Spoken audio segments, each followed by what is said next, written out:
Le jubilé de platine de la reine Elisabeth II sera célébré du 2 au 5 juin 2022 et marquera, pour la souveraine du Royaume-Uni, 70 ans de règne.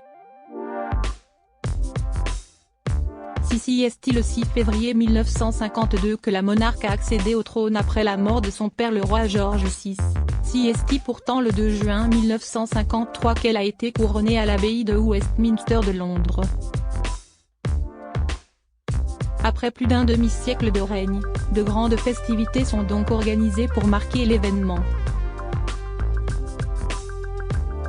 L'occasion également de revenir sur la santé de la souveraine, mais aussi sur sa jeunesse, son histoire, son accession au trône et les polémiques et autres scandales qui entourent son règne pour répondre aux questions que les internautes se posent le plus. La reine Elisabeth II est-elle décédée ? Non, la reine Elisabeth II n'est pas morte à compte de la publication de cet article en mai 2022. Née le 21 avril 1926, la reine a fêté en 2022 ses 96 ans. La santé d'Elisabeth II pose souvent question, notamment parce qu'elle a eu le Covid-19 au début de l'année 2022. D'après les informations disponibles au moment où elle a été testée positive au coronavirus, elle ne présentait que des symptômes légers semblables à ceux d'un rhume. Elle s'est remise du Covid-19 sans trop de difficultés mais s'est retrouvée très fatiguée par la suite. L'état de santé de la reine Elisabeth II a donc été au cœur des préoccupations des citoyens britanniques mais aussi du monde entier pendant plusieurs semaines, notamment après qu'elle ait été vue en train de marcher avec une canne. Quoi fait Elisabeth II pendant Seconde Guerre mondiale? La princesse Elisabeth II a 13 ans lorsque la Seconde Guerre mondiale est déclarée. Malgré les événements internationaux, elle poursuit ses études mais le contexte la pousse aussi sur le devant de la scène et c'est à cette période qu'elle commence à assumer quelques-unes de ses premières responsabilités officielles. En 1940 alors qu'elle est âgée de 14 ans, la future reine d'Angleterre prononce sa première allocution radiophonique sur la BBC en s'adressant en particulier aux enfants du Royaume-Uni et du Commonwealth. Nous essayons de faire tout ce que nous pouvons pour aider nos valeureux marins, soldats et aviateurs et nous essayons également de porter notre part du danger et de la tristesse de la guerre. Nous savons, chacun de nous, que tout se terminera bien.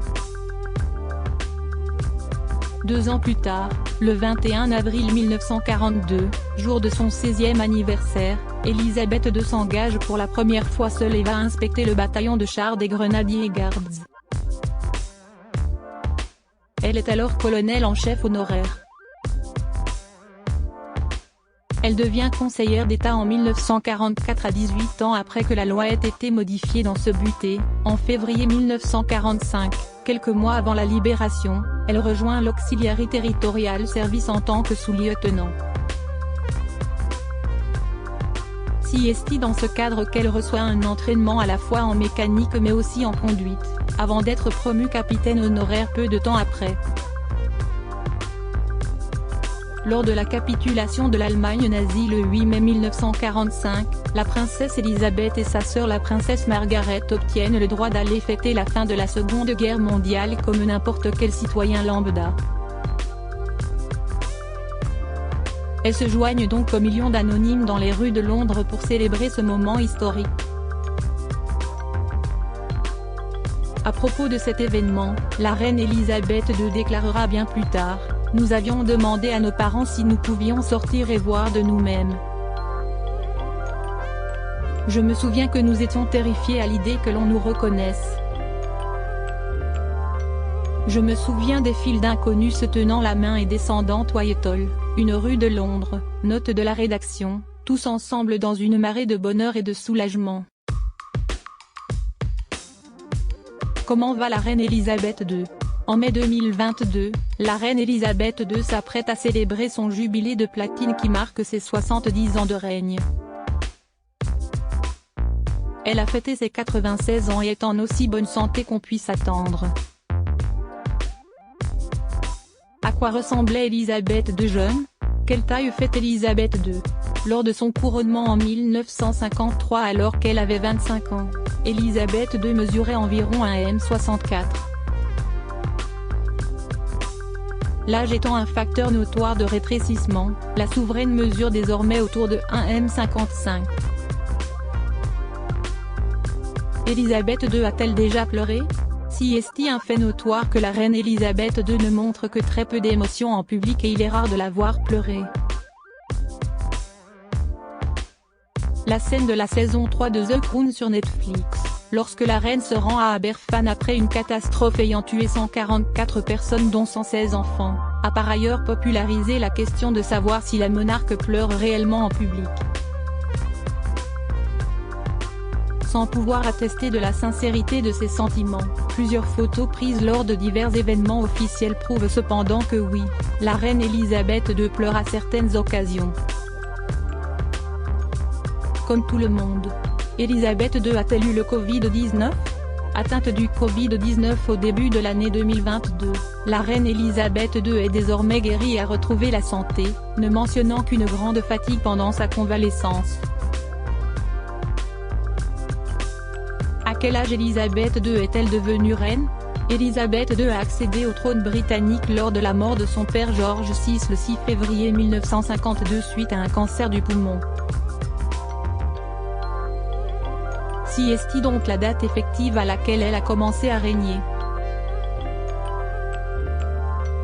Son couronnement n'a cependant eu lieu qu'un an plus tard, le 2 juin 1953, à l'abbaye de Westminster à Londres.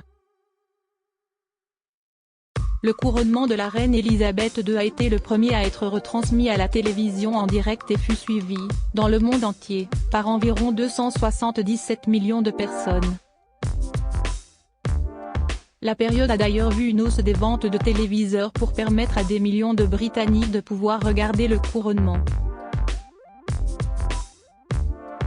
Lors du couronnement de George VI en 1937, les caméras n'avaient pas été autorisées à l'intérieur de l'abbaye Westminster, faisant de celui d'Élisabeth II un véritable événement inédit.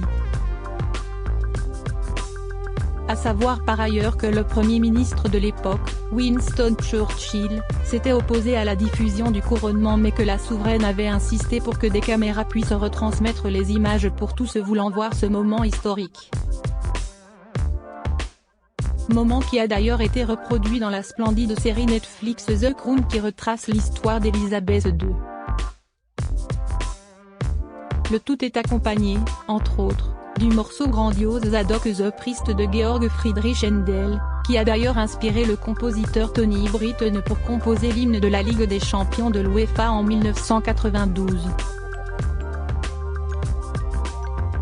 Ce morceau a été composé pour le couronnement de George II en 1727 et a été joué à tous les couronnements depuis cette date.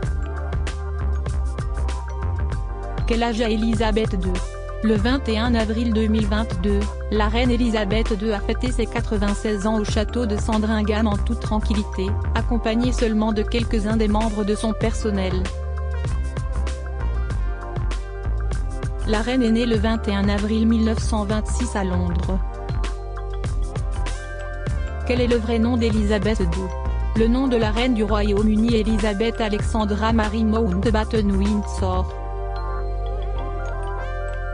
Le nom de famille de la reine d'Angleterre est donc Mountbatten-Windsor, elle-même est une descendante des Windsor et s'étant mariée avec Philip Mountbatten. Élisabeth II, quels sont les plus gros scandales autour de son règne? Avec 70 ans de règne derrière elle, la reine Élisabeth II a dû traverser plusieurs tempêtes médiatiques qui ont eu des conséquences inaltérables sur les membres de la famille royale mais aussi sur leur image. Impossible de parler de scandales royaux sans mentionner le mariage de Lady Diana et du prince Charles qui, après plusieurs années de misère conjugale, a réellement commencé à prendre l'eau en 1992. Si est d'ailleurs cette année 1992 que la reine a elle-même surnommé l'année horribilis à cause, entre autres, de conversations entre Diana et son amant ayant fuité dans la presse. Du côté du prince Charles également des écoutes ont confirmé sa liaison avec Camilla Parker Bowles. Ces révélations ont été suivies, en 1995, d'une interview de la princesse Diana dans laquelle elle a évoqué les difficultés auxquelles elle faisait face, notamment la dépression, la scarification ou encore la boulimie.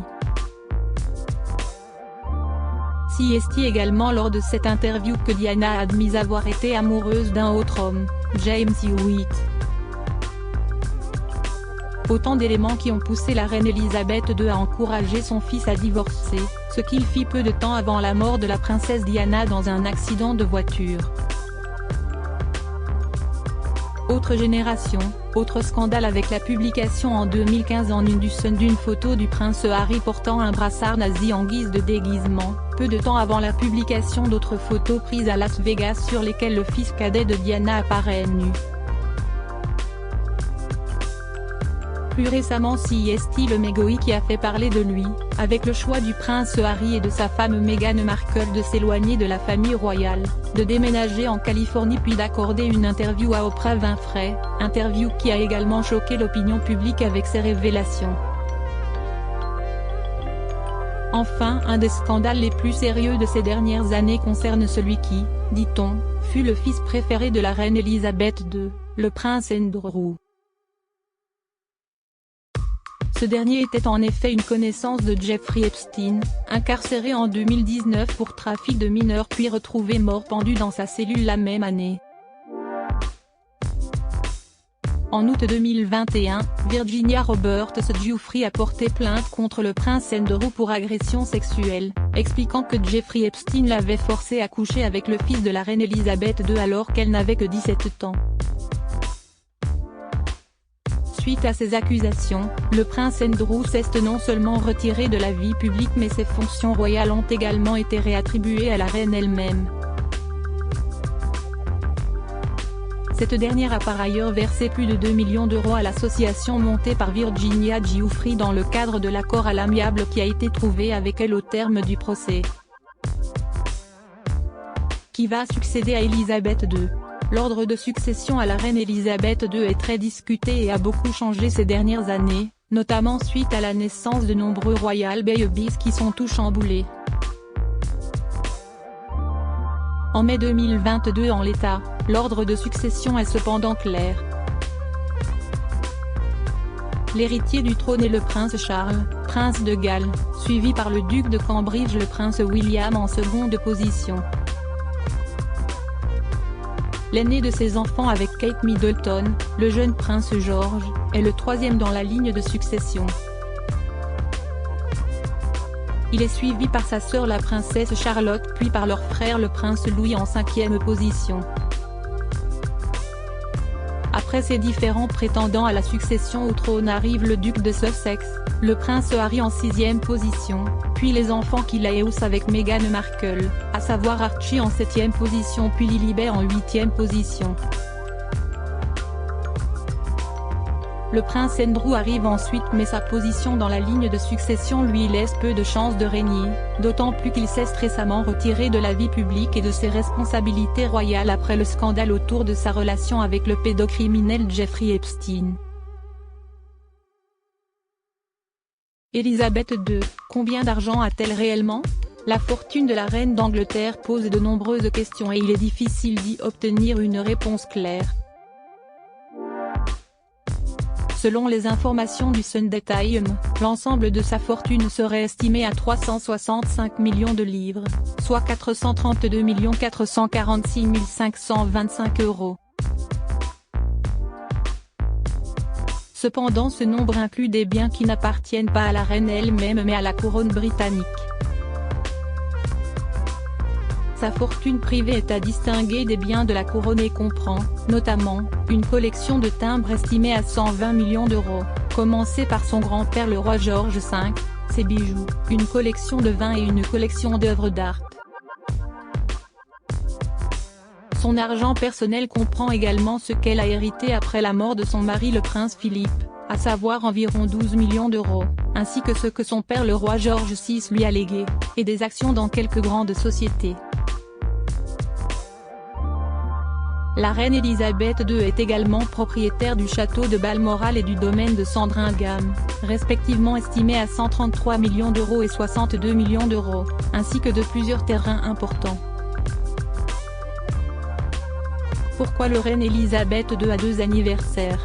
Si est bien le 21 avril 1926 que la reine Elisabeth est née, son anniversaire officiel sera célébré lors du jubilé de platine qui aura lieu du 2 au 5 juin 2022. Comme tous les ans, c'est en effet au mois de juin que l'anniversaire officiel de la monarque du Royaume-Uni sera fêté, car c'est une tradition respectée par la famille royale depuis son instauration en 1748. Cette étrange coutume d'avoir un anniversaire privé et factuel et un autre anniversaire public remonte au roi George II, né en octobre-mai, voulant profiter d'un temps clément pour les célébrations, décida que juin serait plus approprié. C'est la raison pour laquelle la reine Elisabeth II fête ses anniversaires le premier ou deuxième samedi de juin bien qu'elle soit née en avril. Cela permet aux activités extérieures d'avoir lieu sans imprévu météorologique, comme notamment la parade de Trooping the Colour. Qu'est ce que le jubilé de platine fêté en 2022? L'année 2022 sera marquée par le jubilé de platine de la reine Elisabeth II, un événement historique à l'occasion duquel de nombreuses célébrations auront lieu au Royaume-Uni. Mais le jubilé de platine, qu'est ce que c'est? Tout simplement l'anniversaire du couronnement de la monarque. Elisabeth II ayant entamé son règne le 6 février 1952, cela fait plus de 70 ans qu'elle est à la tête du Royaume-Uni et du Commonwealth, une première pour un souverain britannique dans toute l'histoire du Royaume-Uni. Après avoir célébré son jubilé d'or pour ses 50 ans de règne et son jubilé de diamant pour les 60 ans, c'est donc désormais l'année du jubilé de platine. Le mot jubilé vient du latin jubileus et de l'hébreu yobel, qui signifie corne pour annoncer la fête. Égal quant au choix du platine, c'est tout simplement les mêmes matériaux qui s'appliquent lors des anniversaires de mariage. Les noces de platine étant fêtées après 70 ans de mariage, c'est donc le jubilé de platine qui est fêté après 70 ans de règne. Bien que son règne ait commencé un 6 février, c'est le 2 juin 1953 que la reine a été couronnée, et c'est donc le 2 juin que démarreront les célébrations qui accompagnent le jubilé de platine. Cette date, comme vu précédemment, coïncide avec le moment auquel les monarques du Royaume-Uni célèbrent leurs anniversaires. Pourquoi Elisabeth II signe Elisabeth R sur tous ses documents officiels? La signature d'Elisabeth II a été remarquée le 24 octobre 2014 par des millions d'internautes qui suivent le compte Twitter de la famille royale, The Royal Family, lors de l'envoi de son tout premier tweet. Pourtant cela fait déjà de longues années que la souveraine signe Elisabeth R. Lorsqu'elle doit signer son nom, mais pourquoi? Le nom complet d'Elisabeth II étant Elizabeth Alexandra Mary Windsor Mountbatten, la lettre R ne correspond à aucun nom en particulier. C'est tout simplement parce qu'il s'agit du mot Regina, le mot latin qui signifie reine. Cette tradition est en place depuis plusieurs générations de régents et c'est donc dans le respect de la tradition que la monarque signe ainsi. Lorsque le prince Charles ou le prince William accédera au trône, il signera donc Charles R. ou William R, cette fois pour Rex, la forme masculine du mot latin. Loading widget.